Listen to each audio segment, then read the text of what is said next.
स्वागत है दोस्तों आपके अपने YouTube चैनल में। आज हम लेके आए हैं 18वीं शताब्दी में भारत एवं क्षेत्रीय स्वायत्तता का उदय। तो इसमें हम 18वीं शताब्दी के भारत एवं उसके क्षेत्रीय उदय के बारे में संपूर्ण एक ही टॉपिक में कवर करेंगे। तो आइए देर नहीं करते हुए टॉपिक स्टार्ट करते हैं, जिसमें हम हैदराबाद, कर्नाटक, अवध, राजपूत राज, उसके बाद रोहिलखंड, जाट, मैसूर, हैदर अली, पंजाब, टीपू सुल्तान, अंग्रेज एवं मैसूर राज के मध्य युद्ध, सिख मिसल, रणजीत सिंह के बाद पंजाब, प्रथम आंग्ल सिख युद्ध, आधुनिक पंजाब का निर्माण, द्वितीय आंग्ल सिख युद्ध, बंगाल में द्वैत शासन, इलाहाबाद की संधियां, केरल, 8वीं सदी के लोगों की सामाजिक आर्थिक व्यवस्था, शिक्षा एवं सांस्कृतिक जीवन इत्यादि एक ही वीडियो में कवर करेंगे। तो आइए देर नहीं करते हुए वीडियो स्टार्ट करते हैं। वीडियो स्टार्ट करने से पहले आप लोग से रिक्वेस्ट है, अगर आप लोग चैनल को सब्सक्राइब नहीं किए हैं, चैनल को सब्सक्राइब कीजिए, जिससे हमें मोटिवेशन मिलेगी। तो आइए देर नहीं करते हुए वीडियो स्टार्ट करते हैं। थोड़ा जूम कर लेते हैं, हैदराबाद के बारे में जान लेते हैं। हैदराबाद, निजामुल मुल्क चिंगलिज खान ने हैदराबाद में स्वतंत्र राज्य आसफ जाही की स्थापना कब की थी? तो 1724 ईस्वी में किए थे। नेक्स्ट, निजामुल मुल्क मुगल साम्राज्य का वजीर कब से कब तक रहा? निजामुल मुल्क मुगल साम्राज्य का वजीर 1722 से 24 ईस्वी तक रहा। सुकरखेरा के युद्ध 1724 ईस्वी में निजामुल मुल्क ने किस मुगल सूबेदार को पराजित किया था? तो मुबारिज खां को पराजित किया था। बेले जली की सहायक संधि, बेले जली की सहायक संधि के अंतर्गत एक आश्रित सेना रखना स्वीकार करने वाला प्रथम राज्य कौन सा है? तो हैदराबाद। जिसने बेले जली की सहायक संधि के अंतर्गत एक अपना सेना रखने वाला भारत का पहला राज्य हैदराबाद था। अवध, नेक्स्ट अवध के बारे में देख लेते हैं। अवध के स्वायत्तता राज्य का संस्थापक तथा प्रथम नवाब कौन था? सादत खां। सादत खां का संबंध किस गुट से था? ईरानी गुट से था सादत खान का संबंध। सादत खान बुरहान उल मुल्क ने अवध की स्वायत्तता राज्य की स्थापना कब की? 1722 ईस्वी में किए थे। फारस के शासक नादिर शाह ने सादत खान से कितने रुपए की मांग की थी? तो 20 करोड़ रुपए की मांग की थी। सादत खां की मृत्यु के बाद अवध का नवाब कौन था? सफदरजंग था। सफदरजंग का वास्तविक नाम क्या था? अबुल मंसूर खां था। मोहम्मद शाह ने सफदरजंग को अपना वजीर कब बनाया? 1744 ईस्वी में अपना वजीर बनाया था। किस मुगल सम्राट सफदरजंग को वजीर के पद से बर्खास्त किया था? तो अहमद शाह बर्खास्त किया था 1753 ईस्वी में।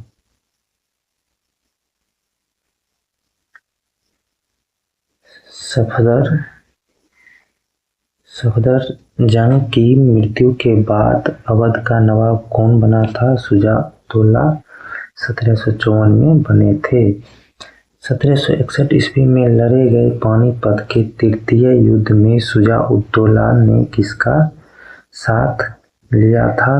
अहमद शाह अब्दाली का साथ लिया था। शुजा-उद-दौला की मृत्यु कब हुई? 1775 ईस्वी में शुजा-उद-दौला का मृत्यु हुई थी। 1775 ईस्वी में फैजाबाद की संधि के बाद अवध का नवाब कौन बना? आसफउद्दौला बना था।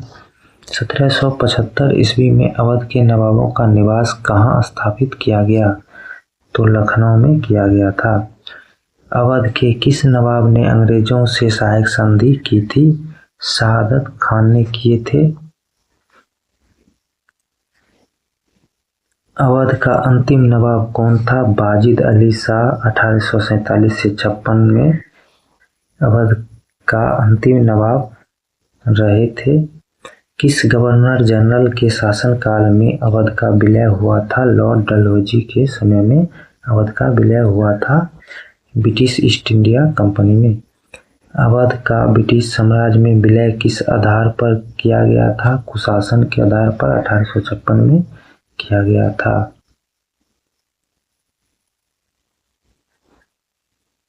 नेक्स्ट देखते हैं कर्नाटक। कर्नाटक के स्वतंत्र राज्य की स्थापना कब और किसके द्वारा की गई थी? 1720 ईस्वी में शहादत उल्लाह खां के द्वारा किए गए थे। कर्नाटक की राजधानी क्या थी? तो अकाट कर्नाटक की राजधानी थी। शहादत उल्लाह खान ने किससे अपना उत्तराधिकारी घोषित किया था? तो दोस्त अली अपने भतीजे को किए थे। किस गवर्नर जनरल ने षड्यंत्र के आरोप में कर्नाटक के नवाब मोहम्मद अली से राजगद्दी का अधिकार छीन लिया था? तो लॉर्ड वेलेस्ली ने ऐसा किया था। राजपूत राज्य। मुगल साम्राज्य की दुर्बलता का लाभ उठाकर प्रमुख राजपूत राज्यों ने कब अपने को स्वतंत्र घोषित कर दिया? 18वीं सदी में। जोधपुर का बहादुर शाह प्रथम ने कब आक्रमण किया था? जोधपुर पर बहादुर शाह प्रथम ने 1708 ईस्वी में आक्रमण किया था। 1714 ईस्वी में जोधपुर पर आक्रमण करने वाला मुगल सेनापति कौन था? तो हुसैन अली था। जयपुर शहर की स्थापना किसने की थी? जयपुर शहर की स्थापना सवाई जयसिंह ने किए थे। ये देखिए बीपीएससी 2008 में ये क्वेश्चन पूछा गया था।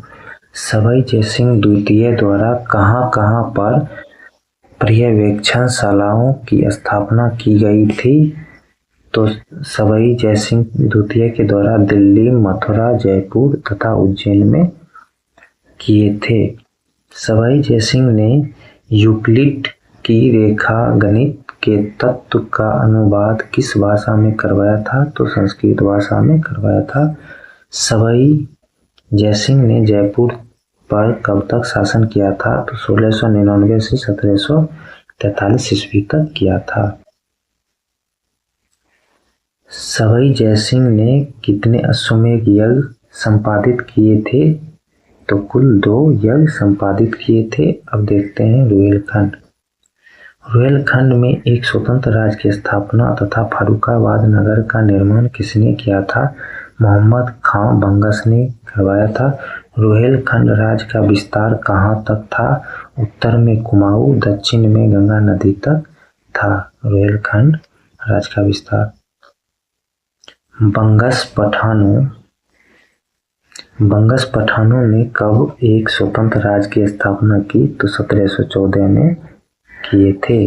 बंगश पठानों का राज क्षेत्र कहाँ स्थित था? फर्रुखाबाद उत्तर प्रदेश के आसपास स्थित था। रुहेलों को किस शासक ने प्रभावशाली नेतृत्व प्रदान किया था? तो वीर दाऊद किए थे। नेक्स्ट है जाट। औरंगजेब की नीतियों के विरुद्ध जाटों का प्रथम विद्रोह कब हुआ था? 1669 ईस्वी में। जाटों के विरुद्ध 1669 ईस्वी में होने वाले जाट विद्रोह का नेता कौन था? गोकुल तिलपत का जमींदार। नेक्स्ट देखते हैं भरतपुर राज्य का वास्तविक संस्थापक कौन था? बदन सिंह 1722 में। जयसिंह द्वितीय के अधीन मुगल सेना ने चूड़ामन के विरुद्ध कब अभियान किया था? 1721 ईस्वी में अहमद शाह अब्दाली ने किस जाट शासक को राजा की उपाधि दी और इसके साथ महेंद्र शब्द जोड़ा? बदन सिंह को ये उपाधि दिए थे 1721 से 56 को। किस जाट शासक को जाटों का अफलातून कहा जाता है? तो सूरजमल को जाटों का अफलातून कहा जाता है। इनका शासनकाल 1756 से 63 के बीच है। मैसूर, नेक्स्ट है मैसूर।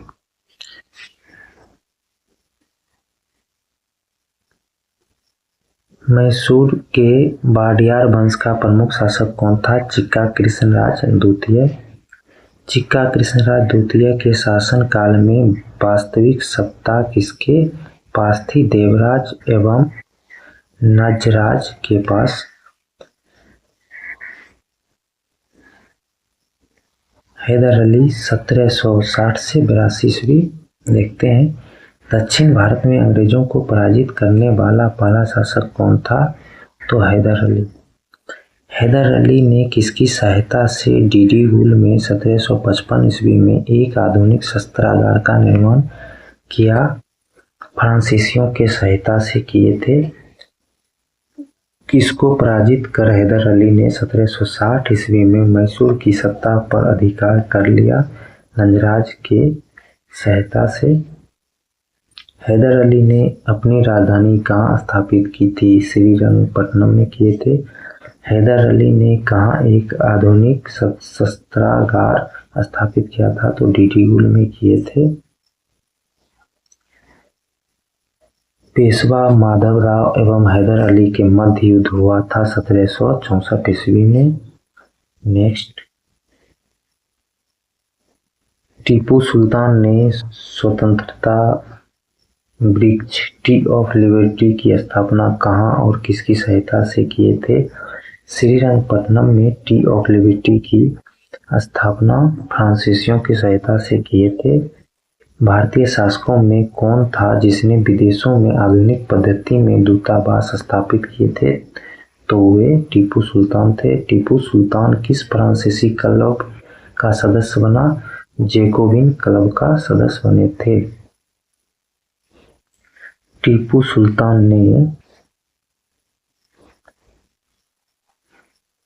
सुल्तान ने नौसेना बोर्ड का गठन कब किए थे? 1796 ईस्वी में किए थे।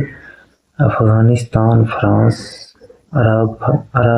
अफगानिस्तान, कस्तूनिया, तुर्की, मॉरिशस आदि देशों में अपने दूत किसने भेजे? टीपू सुल्तान ने। टीपू सुल्तान 1784 ईस्वी में अपने राज्य को कितने प्रांतों में विभाजित किए थे? तो कुल 7 प्रांतों में विभाजित किए थे। टीपू सुल्तान ने किसके सम्मान में मंदिरों के पुनः निर्माण हेतु धन दान दिया था? श्रृंगेरी जगत गुरु शंकराचार्य के सम्मान में दिए थे। टीपू सुल्तान ने किन स्थानों पर डाकयार्ड की स्थापना की थी? मंगलौर, मौलिदाबाद तथा दाजिदाबाद में डाकयार्ड की स्थापना किए थे। नेक्स्ट देखते हैं, अंग्रेजों एवं मैसूर राज्य के मध्य युद्ध। अंग्रेजों ने मैसूर स्थित फ्रांसीसी अधिकार वाले माहे पर कब आक्रमण किया था? 1773 ईस्वी में किया था। हैदर अली ने अकाट पर आक्रमण कब किया था? तो जुलाई 1780 में किया था।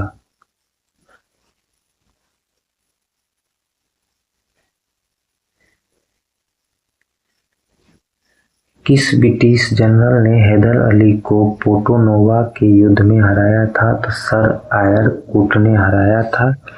टीपू सुल्तान ने किसे अपनी राजधानी बनाया था? तो श्रीरंगपट्टनम को अपनी राजधानी बनाया था। टीपू सुल्तान ने ब्रिटिश सेना को 1780 ईस्वी में कहाँ पराजित किया था? तो पोल्लीलूर में पराजित किया था ब्रिटिश सेना को। टीपू सुल्तान ने श्रावणकोर पर आक्रमण कब किया था? 1790 ईस्वी में किया था। तृतीय आंग्ल मैसूर युद्ध मराठे और निजाम के पक्ष के साथ थे। अंग्रेजों का साथ था मराठा और निजाम।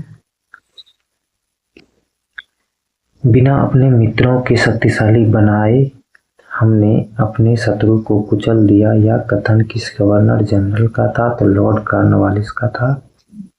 अब देखते हैं पंजाब। मुगल काल में पंजाब प्रांत की राजधानी थी लाहौर। मुगलों के निरंतर टकराव के फलस्वरूप सिखों का एक राजनीतिक शक्ति के रूप में उदय कब हुआ था? तो 18वीं सदी में हुआ था। खालसा पंथ की स्थापना किस सिख गुरु ने किए थे? गुरु गोविंद सिंह, सिखों के 10वें गुरु। किस सिख गुरु के नेतृत्व में सिख एक राजनीतिक एवं सैन्य शक्ति के रूप में उभरे? तो गुरु गोविंद सिंह के नेतृत्व में उभरे थे। गुरु गोविंद सिंह की मृत्यु के बाद सिखों का नेतृत्व किसने संभाला? तो बंदा बहादुर ने संभाला था। बंदा बहादुर के बचपन का नाम क्या था? लक्ष्मण देव बचपन का नाम था। किस मुगल बादशाह ने 1716 ईस्वी में बंदा बहादुर को मृत्युदंड दिया था? फारुखसियर ने दिया था। सिखों ने किसके नेतृत्व में दल खालसा का गठन किया था? तो कपूर सिंह के नेतृत्व में खालसा का गठन किया था। देख लेते हैं सिख गुरु के बारे में। सिख के गुरु, महत्वपूर्ण कार्य एवं अन्य तत्व। प्रथम गुरु गुरु नानक सिख धर्म के संस्थापक थे। गुरु अंगद गुरुमुखी लिपि के आविष्कारक। लंगर व्यवस्था के प्रचलन गुरु अंगद के समय से ही शुरू हुआ था। गुरु अमरदास लंगर व्यवस्था को स्थायी बनाए। गुरु रामदास अमृतसर बसाया। गुरु अर्जुन देव आदि ग्रंथ का संकलन तथा तारण एवं करतारपुर नामक शहर की स्थापना किए थे। गुरु हरगोविंद अमृतसर में अकाल तख्त की स्थापना तथा कश्मीर में कीरतपुर नगर बसाया। गुरु हरराय दारा सिखों से मधुर संबंध। गुरु हरराय का दारा सिखों से मधुर संबंध था। गुरु हरकिशन चेचक से इनकी मृत्यु हो गई थी। गुरु तेग बहादुर आनंदपुर साहिब की स्थापना एवं औरंगजेब द्वारा इनकी हत्या की गई थी। गुरु गोविंद सिंह खालसा पंथ की स्थापना किए थे।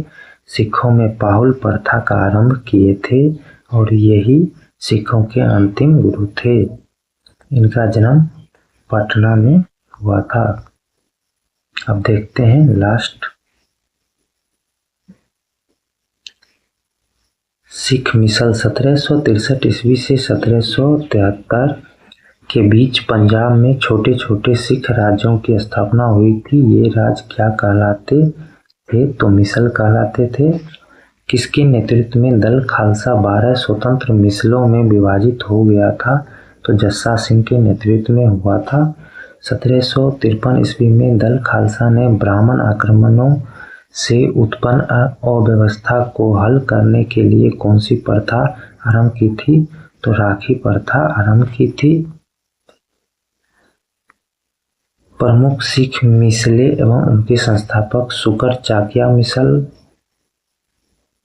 चरत सिंह, आलूवालिया मिसल, जस्सा सिंह, रामगढ़िया मिसल, जस्सा सिंह, रामगढ़िया, कन्हैया मिसल, जयसिंह, सिंहपुरिया मिसल, नवाब कपूर सिंह, भंगी मिसल, छज्जा सिंह। नेक्स्ट,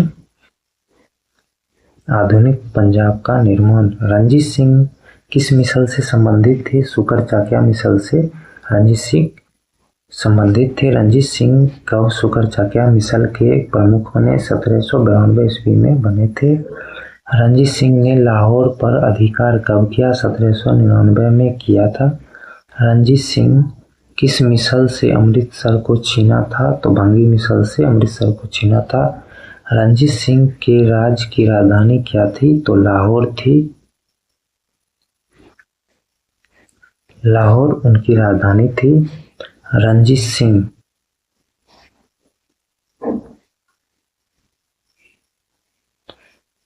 रंजीत सिंह को राजा की उपाधि किसने दी थी? जमान शाह ने राजा की उपाधि दी थी। रंजीत सिंह ने अपनी सेना का गठन किसकी तर्ज पर किया था? यूरोपीय तर्ज पे किया था। 25 अप्रैल 1809 में अमृतसर की संधि किसके मध्य हुई थी? चार्ल्स मेडकॉफ एवं रंजीत सिंह के मध्य हुई थी। अमृतसर संधि के अनुसार किस नदी को अंग्रेज तथा रंजीत सिंह के राज की सीमा मान लिया गया? सतलज नदी को सीमा मान लिया गया था। रंजीत सिंह ने मुल्तान तथा कश्मीर को कब विजित किया था? तो मुल्तान को 1818 ईस्वी में, 1819 ईस्वी में कश्मीर को विजित किए थे। रंजीत सिंह ने सुप्रसिद्ध कोहिनूर हीरा किससे प्राप्त किया था? तो इन्होंने अफगान शासक शाह शुजा से प्राप्त किया था। ये सभी जो आप क्वेश्चन देख रहे हैं सभी खास करके बीपीएससी, एसएससी ऐसे एग्जामों में पूछा गया है, तो हर एक क्वेश्चन इम्पोर्टेंट है। तो आप लोग वीडियो में बने रहे। अगर सब्सक्राइब, लाइक, शेयर नहीं किए तो कृपया सब्सक्राइब, लाइक, शेयर जरूर करें। नेक्स्ट देखते हैं, किस गवर्नर जनरल ने रंजीत सिंह का रोपर में बड़े सम्मान के साथ स्वागत किया था? तो विलियम बेंटिंक ने किया था। फ्रांसीसी यात्री विक्टर जाका ने रंजीत सिंह की तुलना किससे की थी? तो नेपोलियन से की थी।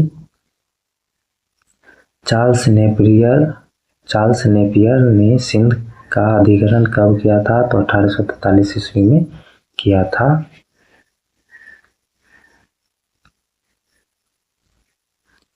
नेक्स्ट, रंजीत सिंह के बाद पंजाब महाराजा रंजीत सिंह का उत्तराधिकारी कौन था? तो खड़ग सिंह था। रंजीत सिंह के पश्चात तथा उनके पुत्र दिलीप सिंह के राज्यारोहण के मध्य 3 अधिकारी कौन थे? तो खड़ग सिंह, नौनिहाल सिंह तथा शेर सिंह।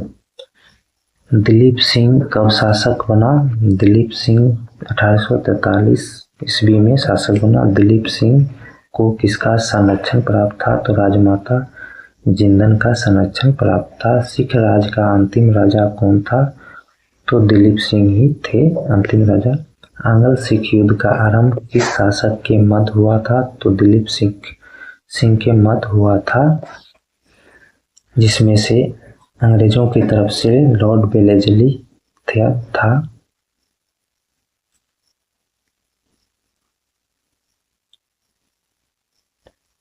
प्रथम आंग्ल सिख युद्ध में अंग्रेजों ने किस पर अधिकार कर लिया था? तो लाहौर पर कर लिया था। प्रथम आंग्ल सिख युद्ध के समय भारत का गवर्नर जनरल कौन था? तो लॉर्ड हार्डिंग था। मुदकी का युद्ध कब हुआ था? 13 दिसंबर। मुदकी का युद्ध 13 दिसंबर 1845 को हुआ था। सिख सेनाओं को क्रमशः फिरोज शाह, ओलीवाल, सबराव में पराजित होने के पश्चात अंग्रेजों के साथ कौन सी संधि करनी पड़ी थी? लाहौर की संधि 1846 में करनी पड़ी थी। अंग्रेजों ने कश्मीर को किसके हाथ बेच दिया था? तो गुलाब सिंह के हाथ बेच दिया था। भैरोवाल की संधि कब हुई थी? 22 दिसंबर 1856 को भैरोवाल की संधि हुई थी। द्वितीय आंग्ल सिख युद्ध 1848 से 49 ईस्वी में। द्वितीय आंग्ल सिख युद्ध के समय ब्रिटिश गवर्नर जनरल कौन था? तो लॉर्ड डलहौजी था। रामनगर का युद्ध कब हुआ था? तो 22 नवंबर 1848 को हुआ था।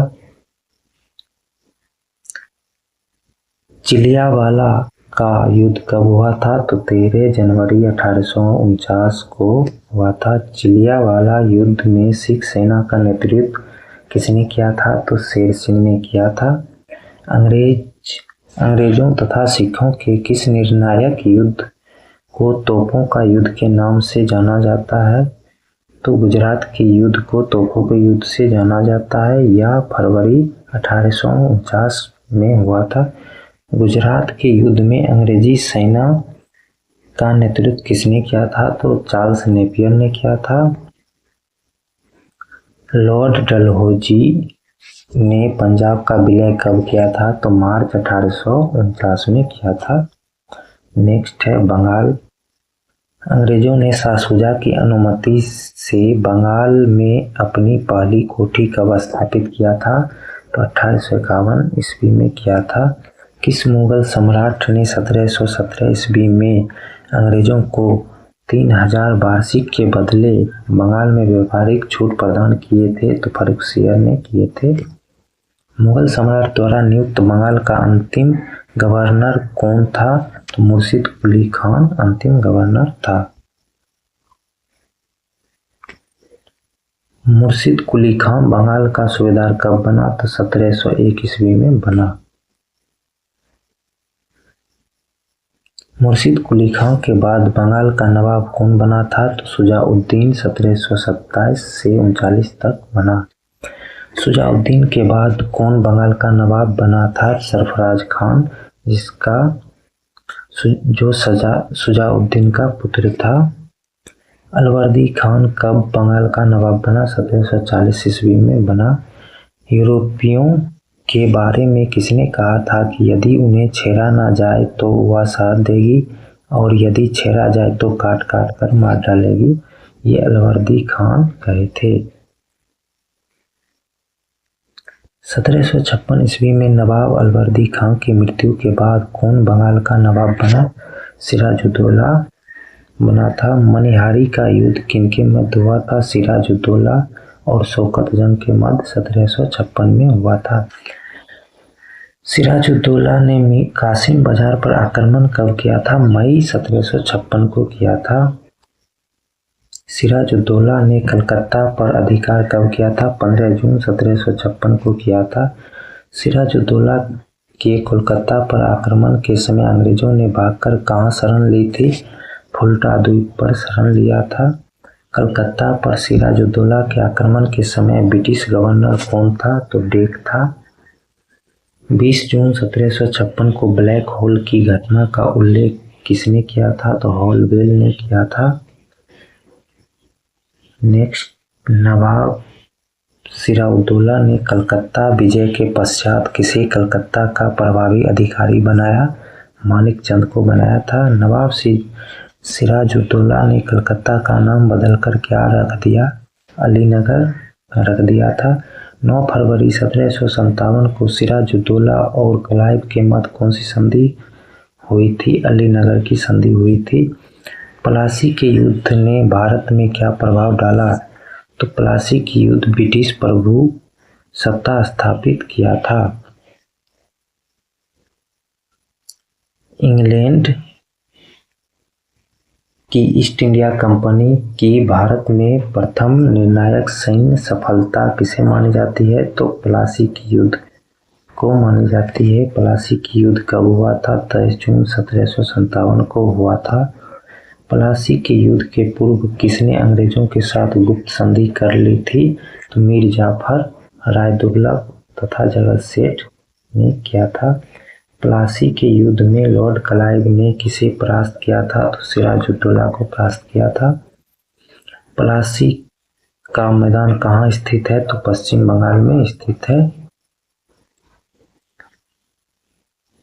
प्लासी युद्ध के बाद अंग्रेजों ने किसे बंगाल का नवाब बना दिया? मीर जाफर को बनाया था।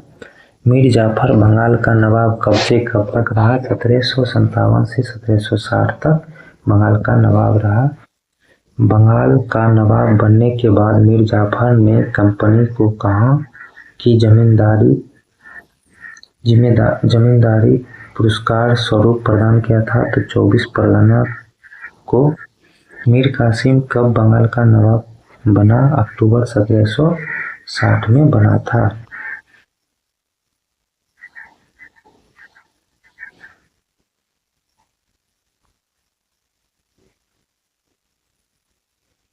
नेक्स्ट, मीर जाफर के बाद मीर कासिम ने अपनी राजधानी को मुर्शिदाबाद से कहाँ स्थानांतरित किया था? तो मुंगेर किया था। अंग्रेजों ने मीर कासिम के विरुद्ध युद्ध की घोषणा कब की थी? तो जुलाई 1763 में किया था। मीर कासिम के बाद बंगाल का नवाब कौन बना? तो मीर जाफर जुलाई 1763 में बना था। नेक्स्ट है, कौन सा युद्ध भारत में अंग्रेजों के आधिपत्य की दृष्टि से सबसे महत्वपूर्ण समझा जाता है? तो बक्सर का युद्ध 1764 को समझा जाता है। बक्सर के युद्ध के समय दिल्ली का शासक कौन था? शाह आलम द्वितीय था।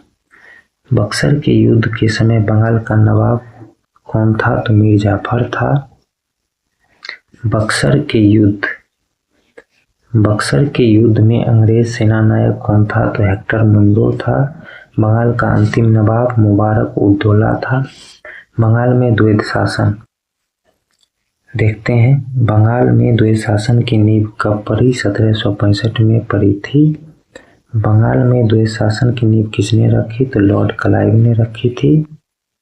इन्हें ही लॉर्ड क्लाइव को ही द्वैध शासन का जनक कहा जाता है। बंगाल में द्वैध शासन प्रणाली को किसने समाप्त किया था? तो वारेन हेस्टिंग ने समाप्त किया था। इलाहाबाद की संधियां। इलाहाबाद की प्रथम संधि 12 अगस्त 1765 किसके मध्य हुई थी? मुगल सम्राट शाह आलम द्वितीय तथा क्लाइव के मध्य। शाह आलम द्वितीय ने ईस्ट इंडिया कंपनी को बंगाल, बिहार तथा उड़ीसा की दीवानी कब प्रदान की थी? तो 12 अगस्त 1765 को किए थे। दीवानी प्रदान करने के बदले कंपनी ने मुगल सम्राट को कितनी वार्षिक पेंशन देना स्वीकार किया? तो 26 लाख वार्षिक पेंशन देना स्वीकार किया था। इलाहाबाद की द्वितीय संधि 15 अगस्त 1765 को किसके मध्य हुई थी? तो अवध के नवाब शुजा-उद-दौला तथा क्लाइव के मध्य। किसे स्वर्ग से उत्पन्न सेनानायक कहा गया? तो लॉर्ड क्लाइव को कहा गया था। इलाहाबाद की संधि के बाद रॉबर्ट क्लाइव ने किसे मुर्शिदाबाद का उपदीवान बनाया था? तो मोहम्मद रजा खां को बनाया था। 1765 ईस्वी में दीवानी प्रदान किए जाने के बाद ब्रिटिश सबसे पहले किस पर्वतीय जनजाति के संपर्क में आए? तो खासी जनजाति के संपर्क में आया था। अब देखते हैं केरल। केरल 18वीं सदी के आरंभ से केरल के 4 प्रमुख राज्य कौन से थे? कालीकट, चिरकल, कोचीन तथा त्रावणकोर। राजा मार्तंड वर्मा कहाँ का शासक था? त्रावणकोर का। मार्तंड वर्मा ने अपनी सेना का संगठन किस मॉडल पर किया था? यूरोपीय मॉडल पर किया था। मार्तंड वर्मा का उत्तराधिकारी कौन था? तो राम वर्मा था। 18वीं सदी में कौन सा सांस्कृतिक विद्वता का प्रसिद्ध केंद्र तथा त्रावणकोर राज्य की राजधानी थी? त्रिवेंद्रम तिरुवनंतपुरम था। नेक्स्ट देखते हैं।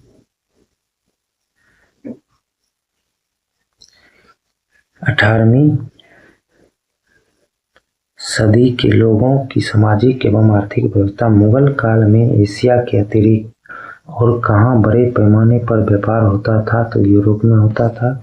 18वीं सदी में भारत कच्चा रेशम कहाँ से आयात करता था? तो फारस की खाड़ी से आयात करता था। 18वीं सदी के दौरान सिंगापुर से आयात की जाने वाली प्रमुख धातु कौन सी थी? तो टीन थी। 18वीं सदी में भारत के निर्यात की सबसे महत्वपूर्ण वस्तु क्या थी? तो सूती वस्त्र। 18वीं सदी में गुजरात के कपड़ा उद्योग के महत्वपूर्ण केंद्र कौन से थे? सूरत, अहमदाबाद। हिंदुओं के सामाजिक जीवन की मुख्य विशेषता क्या थी? तो जाति प्रथा। 18वीं सदी में भारत में किस प्रकार की परिवार व्यवस्था का प्रचलन था? तो पितृ सत्तात्मक।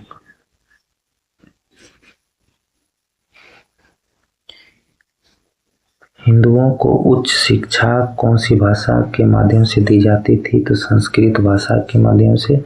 18वीं सदी की राजकीय भाषा कौन सी थी? तो फारसी भाषा 18वीं सदी की राजकीय भाषा थी। 18वीं सदी में मस्जिद एवं मकतबों में कौन सी शिक्षा प्रदान कौन शिक्षा प्रदान करता था? तो मौलवी। अहिल्याबाई ने इंदौर पर कब शासन किया था? तो 1766 से 1796 ईस्वी तक किया था। 18वीं सदी की दो प्रमुख कुरीतियां कौन सी थी? तो सती प्रथा और विधवाओं की हीन दशा। हीर रांझा की रचना 18वीं सदी किसने की थी? तो वारिस शाह ने हीर रांझा की रचना 18वीं सदी में किया था। प्रसिद्ध कविता संग्रह रिसालों की रचना किसने किया था? तो अब्दुल लतीफ ने किया था। नेक्स्ट है 18वीं सदी के कवि मीर सौदा और नजीर किस भाषा के कवि थे? तो उर्दू भाषा के कवि थे। इसी के साथ आज का टॉपिक 18वीं सदी का पूरा कंप्लीट होता है। अगर आप लोग वीडियो को सब्सक्राइब नहीं किए, सब्सक्राइब कीजिए। तब तक के लिए धन्यवाद।